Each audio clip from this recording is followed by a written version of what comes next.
네, 앞서 국내외 코로나 상황 살펴봤는데요. 전문가와 함께 보다 자세히 알아보겠습니다. 네, 코로나19 브리핑 고려대학교 약학대학 김정기 교수와 함께합니다.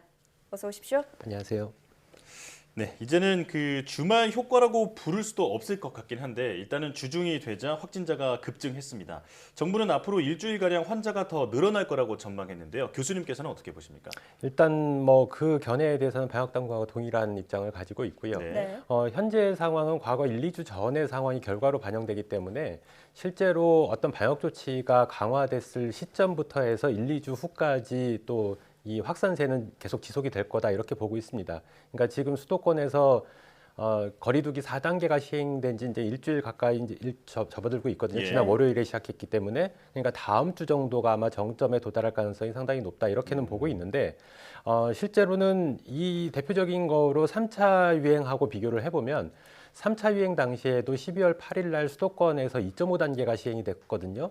그 다음에 2주 후에 그러니까 크리스마스 때 정점을 찍었습니다. 예. 그러고선 2주 후에 500명 밑으로 신규 확진자가 감소하는 추세를 보였는데 일단 이 점과 비교를 해봐도 아마 강화된 조치가 시행된 이후에 2주 정도의 정점, 그 다음에 한 2주 정도 후에는 감소세를 보인다라고 보는 게 맞을 것 같은데 변수는 물론 있습니다. 3차 유행 당시에는 겨울철이라고 하는 변수가 있었고요. 지금 4차 유행 같은 경우에는 델타 변이 바이러스 전파력이 높다라고 평가를 받기 때문에 어쩌면 겨울철이라는 변수보다는 델타 변이 바이러스 변수가 더 크지 않나 생각을 하고 있고 예. 따라서 다음 주에 정점에 도달했다가 그 정점이 한동안 유지될 가능성도 있고 어쩌면 더 이 정점에 도달하는 기간이 다소 늦어질 가능성도 배제할 수는 없다 이렇게는 보고 있습니다. 예. 네.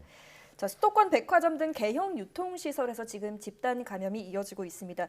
여기가 이제 실내 공간인데다 사람이 워낙 많이 모이는 곳이기 때문에 더 우려스러운데요. 감염 확산을 막기 위해서는 어떤 대책들이 좀 필요할까요? 일단 뭐 두 가지 측면으로 볼 수 있는데, 그러니까 종사자와 방문객으로 나눠서 볼 필요는 좀 있다라고 보고 있고요. 종사자 같은 경우에는 기본적으로 이번에 수도권에서 백화점 등 그러니까 대형 유통시설에서 집단 감염이 발생하는 주요 원인이 이 직원분들이 공동으로 사용하는 공간에서 방역 수칙이 미흡한 부분이 있었습니다, 분명히. 그래서 이런 부분, 뭐 탈의실이라든가 휴게실이라든가 뭐 탕비실이라든가 이런 공간에서의 어떤 마스크 착용을 철저히 해야 되는 부분, 그리고 실제로 뭐 식사 같은 거를 이런 휴게실 같은 데서 같이 하는 경우도 있습니다. 그래서 예. 이러한 부분에 대해서는 철저한 관리가 필요하지 않나 이렇게 생각을 하고 있고요.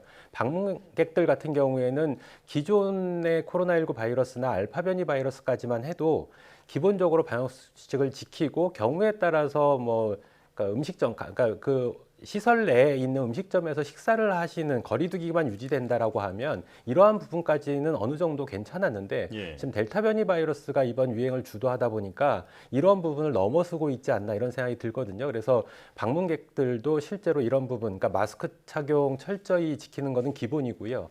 여기에 우리가 코로나19가 처음 발생했을 당시에 굉장히 강조했던 부분 중에 하나가 환경을 통한 전파도 있었거든요. 예. 그래서 뭐 엘리베이터 버튼이라든가 이런 시설들에 접촉을 했을 때는 실제로 이제 손 소독이라든가 아니면 손을 잘 씻는 등 기본에 충실하는 게 지금 절대적으로 필요하다 이렇게 생각을 하고 있습니다. 네. 네. 방역 수칙 준수 의식과 함께 그 마스크를 벗게 되는 그 환경을 특히 이제 조심해야 된다 이렇게 말씀해 주셨는데요. 자, 그 조금 전에 사실 그 방역 효과가 나타나려면 몇 주 정도 걸릴 거다 이렇게 말씀해 주셨는데 비수도권도 지금 이제 일부를 제외하고는 2단계에 들어갔잖아요. 네. 언제쯤 감소세가 시작될까요? 일단 제가 보기에는 지금 수도권에서 시행되고 있는 4단계 조치가 과연 효과를 어느 정도 낼 거냐 이 부분이 관건인데 좀 제한적인 효과가 나오지 않을까 생각을 하고 있습니다. 아, 네. 왜냐하면 앞서도 3차 유행 당시에 방역 강화 조치를 말씀을 드렸는데 당시에 우리가 기억을 되돌려 보면 당시에는 대중교통 50% 예약제가 시행됐었고요. 네. 그리고 카페와 같은 데에는 전부 포장하고 뭐 배달만 가능했습니다. 그리고 음식점 같은 경우에도 9시 이후에 영업금지였거든요. 네. 근데 이러한 조치보다는 훨씬 더 완화돼 있는, 그러니까 지금 네. 단계가 4단계 최고 단계임에도 불구하고 당시에 2.5단계랑 비교했을 때 완화된 경향성이 있습니다. 예. 네. 근데 여기에다가 지금의 유행을 주도하고 있는 델타 변이 바이러스는 전파력이 훨씬 더 높기 때문에 과연 어느 정도 효과를 보일까는 개인적으로 의문이 좀 있고요. 이렇게 됐을 경우에는 장기화될 가능성은 충분히 있다. 더군다나 최근에 비수도권 지역, 특히 영남 지역이나 대전 지역에서 확산세가 굉장히 가파르게 증가를 하다 보니까 실제로 수도권, 그러니까 비수도권에서 2단계 적용을 함에도 불구하고 실제로 굉장히 완화된 방역 조치다. 그래서 네. 만약에 수도권에서 시행하고 있는 4단계 조치가 효과를 보인다라고 가정을 하더라도 나중에 비수도권에서 확산세가 지속되면서 역으로 다시 수도권으로 또 전파가 이루어질 가능성도 충분히 있거든요. 그래서 좀 지금 현행의 그 거리두기 단계나 방역 조치만으로는 효과가 굉장히 제한적일 것이다. 그래서 지금 같은 상황이 장기화될 가능성이 있기 때문에 차라리 강화된 방역 조치로 짧은 기간에 끝내는 게 더 바람직하지 않나 생각을 하고 있고요. 예. 뭐 일부 전문가들은 지금의 그 확진자 수로 단계를 조정하는 거는 뭐 불합리하다. 오히려 그러니까 지금 치명률이 상당히 줄었기 때문에 네. 위중증 환자 기준으로 단계 적용을 해야 된다는 주장도 있습니다만 저는 이 부분에 대해서는 반대 의견을 가지고 있고요. 네. 왜냐하면 아무리 경증이나 무증상 증상이라고 하더라도 입원율이 증가를 하게 되면 의료 시스템 굉장히 부담으로 가게 되고 그중에 네. 또 위중증으로 가는 사례나 사망자가 나올 수가 있거든요. 그렇기 때문에 이러한 부분에 대해서 강화된 방역 조치가 좀 필요하지 않나 생각을 하고 있습니다. 예. 네. 굵고 짧은 방역 조치에 대한 필요성을 다시 한번 강조해 주셨습니다.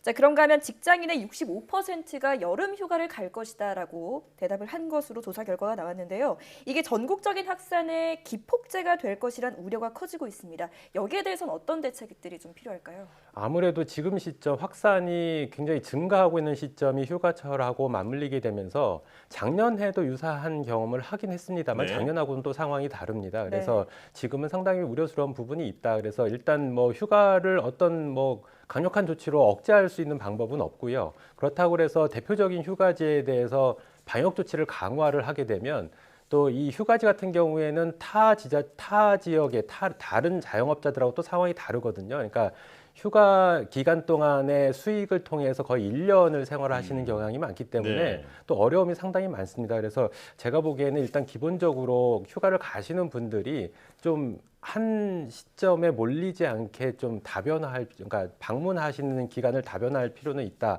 이렇게 생각을 하고 있고 일단 휴가를 가시더라도 밀집도가 높은 곳은 피하고 가급적 뭐 식사 같은 것도 포장 위주로 해서 타인과의 접촉을 최소화하는 방법밖에 없지 않을까 이런 생각을 가지고 있습니다. 네. 결국은 국민의 방역 참여 의식에 달렸다 이렇게 볼 수 있겠습니다. 자, 지난 1일부터 백신 해외 접종자에 대한 자가격리 면제 제도가 시행되고 있는데요. 그런데 지금까지 6명이 이 면제자 중에서 양성으로 확인됐습니다. 자가격리 그 면제가 이대로 괜찮을까요?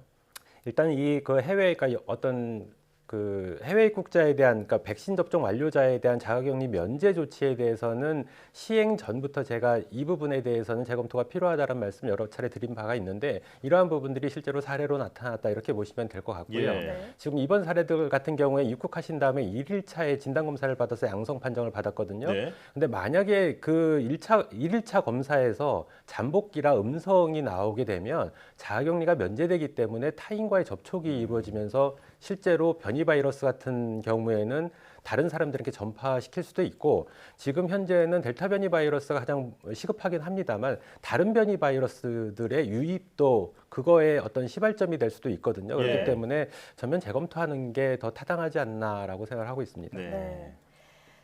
자, 오늘도 전문가와 함께 국내 코로나19 상황 살펴봤는데요. 현재 여름 휴가철을 앞두고 감염 확산 우려가 커지고 있는 상황입니다. 방역 차원에서의 좀 더 세밀한 대책이 필요하겠습니다. 지금까지 고려대학교 약학대학 김정희 교수와 함께했습니다. 오늘 나와주셔서 고맙습니다. 감사합니다.